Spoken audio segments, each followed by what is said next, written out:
Vacation അല്ലേ, സ്കൂളെല്ലാം പൂട്ടി. അതുകൊണ്ട് അമ്മേ ഇന്ന് നമുക്ക് മാളി പോവാ. അത് മാത്രല്ല ഇന്ന് ക്രിസ്മസും കൂടിയാ അമ്മേ. പ്ലീസ് അമ്മേ. ഓ സ്കൂളുള്ള നേരം എണീക്ക് പോലും ഇല്ല. 5 മിനിറ്റ് എന്ന് പറഞ്ഞ് ഇപ്പൊ 8 മണിക്ക് എണീറ്റത്. അമ്മേ പ്ലീസ്. അച്ഛൻ എണീറ്റ്. ഓ ശരി ശരി ഞാൻ എണീറ്റു. വാ റെഡിയാവും. എടി നീ റെഡിയായ? ആ ഞാൻ വരുന്നു. എല്ലാ മക്കളും എവിടെ പോയി? അച്ഛാ ഞങ്ങൾ റെഡി. എന്നാ നമുക്ക് പോവാം. ഓക്കേ.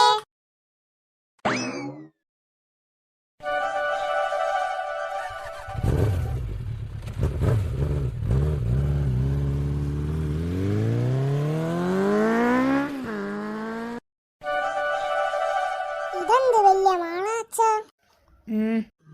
അത് ടിൻഡു അല്ലേ? അപ്പു വന്നാ? എടാ ടിൻഡു മോനെ, നിന്റെ അച്ഛനമ്മ എവിടെയാ? അവര് രണ്ടുപേരും ക്രിസ്മസിനുള്ള ഡ്രസ്സ് നോക്കുകയാ. ദാ അവിടെ ഉണ്ട്. അച്ഛാ അച്ഛാ ഞാൻ കുറച്ചു നേരം ടിൻഡുവിന്റെ ഒപ്പം കളിച്ചോട്ടെ പ്ലീസ് അച്ഛാ. നമ്മളെന്തിനാ ഇവിടെ വന്നത്? ടിൻഡുവിനെ കണ്ടോണ്ട് അപ്പുവിന് ഒന്നും തിരിയൂല. എന്റെ ചേച്ചിയുണ്ട് കൂടെ. എന്റെ ചേച്ചി പോണില്ലേ? അച്ഛാ പ്ലീസ് നമ്മൾ ഇവിടെ തന്നെ ഉണ്ടാകും. ആ ശരി ശരി. എന്നാ ഞാനും കൂടിയും. ആ ശരി, പക്ഷെ കുസൃതികളൊന്നും ഒപ്പിക്കതേ കേട്ടോ.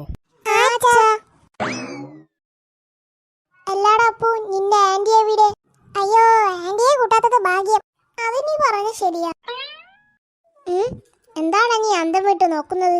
എടാ നീ അങ്ങോട്ടൊന്ന് നോക്കിയാ?